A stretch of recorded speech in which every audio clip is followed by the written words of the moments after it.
Namaste, namaste, and welcome to this short practice of reverse breathing. Woohoo! So this is a special request from my mat yogis who have been quite keen to explore the balance that comes from being able to breathe in any direction you choose at any time. So today I have got a bolster here, which I'm going to sit on for a little bit of comfort. So I'm just going to use it for kneeling, so it's a little bit more comfortable to sit against the floor. You can sit in any position that works for you, or stand for this practice if you choose, this first bit anyway. So reverse breathing, what is it? In yoga, we're quite conditioned, I think just from habit rather than anything else, of breathing in when we open our chest up and breathing out when we close the chest down. And this feels intuitively correct because we think of breathing into our lungs and then breathing out. And so this naturally follows that people have been teaching this for years and years and years. But what we now know is that, or what we've known it for some time, anatomy shows us that the lung structures that actually are involved in gaseous exchange are in the back of the body. What's at the front of the body is mostly things like the esophagus going down into the stomach. But in the back of the body is the body of the lungs and the little sacs of alveoli where the air is exchanged, oxygen is exchanged directly into the blood. So if we breathe in, but we close down the back of the body by opening the front of the body, then we have gone, we haven't done really anything wrong. The human body is designed to breathe in every position, but it is also interesting to explore the possibility of breathing out as we open the front of the body and breathing in as we round to create space in the back of the body for that change of air through the lungs to happen. And that's really just what reverse breathing is. So we're going to practice this reverse breathing by doing some hand gestures first and then doing some movements with the body, basically so we can coordinate ourselves. So normally people would breathe in to spread their fingers wide and breathe out to wrap their thumbs and other fingers around in to make a fist. And in Palmukta asanas, this is how it's taught, energy releasing poses. So we're going to do the reverse so we can tune into that reverse breathing before we take it into other movement. So let us start with the hands in this spread out position. We're going to breathe in to wrap the thumbs into the palms and the other fingers around, and then breathe out to spread the fingers wide. Breathing in to wrap the thumbs in and other fingers around. Breathing out to spread the fingers wide. Let's do 3 more. Breathing in, breathing out, breathing in, breathing out, breathing in, breathing out. And then just relax your arms down, let your breath find its natural rhythm. So whilst in normal yoga practice, we encourage breath in and out through the nose, except where directed. For the purpose of this practice, if reverse breathing doesn't come naturally to you, it's okay to sigh out through your mouth to emphasize that out breath so you can really tune into the in breath and the out breath. See if it works. We're going to try this with a simple arms open, arms closed exercise. So we're going to start with the arms open, and as you breathe in, bring your hands to rest against the chest in front of the body. And as you breathe out, open the arms nice and wide. Breathing in to bring the hands towards the chest, maybe chin towards chest if you like. Breathing out to open the arms wide and lift the chin. Breathing in. Breathing out. Breathing in. Breathing out. maybe 3 more. Breathing in, breathing out, breathing in, breathing out. One more. Breathing in, breathing out. And release the arms down to the side. Just wriggle the shoulders. Do anything that feels good. So now that we've coordinated sort of breath and arms together, we can try sun breathing, where you bring the arms up and then bring the arms down. So sun breathing is normally done breathing in and up, breathing out and down. We're going to try it the opposite way. So we're going to start from the up position. We're going to breathe in as we bring the arms down and breathe out as we lift the arms up. Breathing in, arms down, breathing out, arms up. Breathing in, breathing out, breathing in, breathing out. Last one, breathing in, breathing out. And then just allowing your hands to come down to wherever feels comfortable, relaxing the shoulders, wriggling anything that needs wriggling, and noticing now if that breath feels completely awkward or wrong, or perhaps it feels just as natural as breathing the other way, or even more natural. And this kind of personal investigation in yoga is really important, because when you're practicing for yourself, you can choose the breath and the coordination that feels the most right for you at the time. Remember, in yoga classes, the instructions given are just guidance. You can move in any way that suits your body. So I'm going to come off the bolster now, and we can do some cat-cow pose, which is one that we often coordinate with our breath, and people even do it naturally when not told to breathe.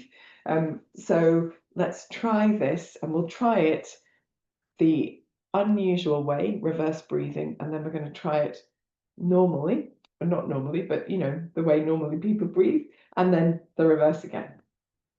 So coming onto your hands and knees, and just taking a moment to set yourself up so you feel comfortable on the hands and knees, nice and firm with the feet against the floor and the belly muscles gently engaged, pelvic floor gently engaged.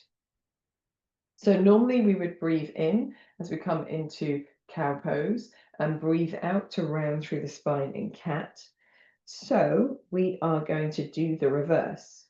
So we are going to start from neutral and breathe in to round through the back of the body, chin to chest, scooping the belly in, and breathe out to glide the shoulder blades down, open the chest, and lengthen the front of the body. Breathing in to round through the spine, chin to chest, lifting the back of the body up. Breathing out to open the front of the body, keeping the belly muscles gently engaged. Breathing in, breathing out, breathing in, breathing out, breathing in, breathing out.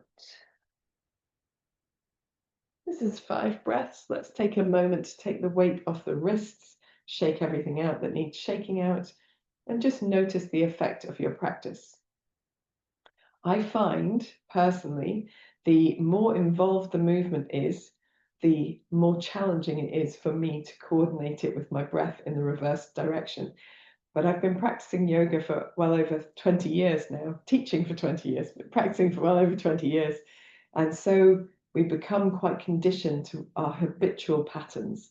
And that is one of the beauties of yoga, giving us the flexibility to move in a different way than those habitual patterns that we've always adopted. So let's come back to cat-cow and do it our standard way. So if that is for you, the reverse breathing, then you might want to reverse, if that makes sense. Okay, so we are going to start from neutral and breathe in to glide the shoulder blades down and look forward, lifting the tailbone, scooping the belly in. Breathing out to round through the spine, chin to chest, lengthening the spine up towards the ceiling. Breathing in to come forwards into cow pose. Breathing out to scoop the belly in and round through into cat. Let's do 3 more. Breathing in. Breathing out. Breathing in. Breathing out.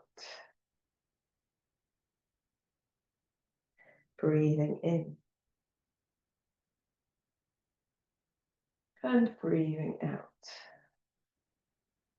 Take a moment just to take the weight off your hands, off your wrists, wriggle anything that needs wriggling, shake anything that needs shaking, and take a moment also just to feel the effect of that practice. So I don't often teach this very robotic cat-cow in class. I tend to teach a movement that starts at the bottom of the spine and moves like a wave up the body.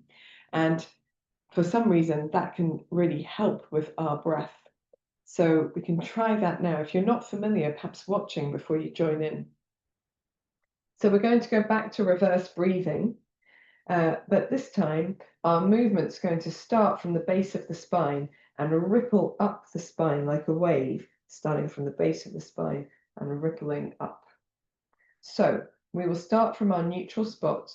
We're going to breathe in as we tuck the tailbone under, round through the spine, scooping the belly in. The chin eventually comes towards the chest. And then breathe out to lengthen the tailbone up, lengthen through the abdomen, open the chest and glide the shoulder blades towards each other, looking forward. Breathing in to round the tailbone under, lift the body up towards the ceiling, chin comes to chest. Breathing out to roll through the pelvis, opening the front of the body, opening the chest and the chin. Breathing in to round under from base to crown. Breathing out to lengthen the front of the body from base to crown. Let's do 2 more. Breathing in to round under from base to crown. Breathing out to round forward from base to crown. Last time. Breathing in, tucking the tailbone, rounding through the entire spine.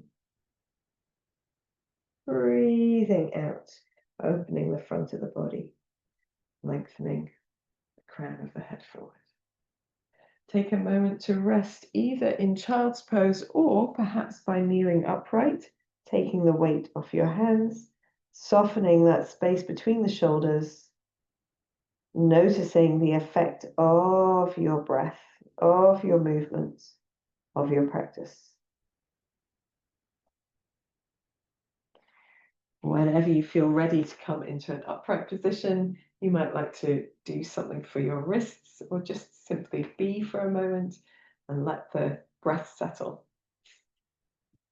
Now, being able to change our breath from one thing to another thing is, as I say, very useful for that flexibility, that resilience of the body, the breath, and the mind. But there's one more pose that is often taught, breathing in to go in one direction, breathing out to go the other direction, and that is bridge pose. So if you want to give this one a go, coming to join me lying down on your mat.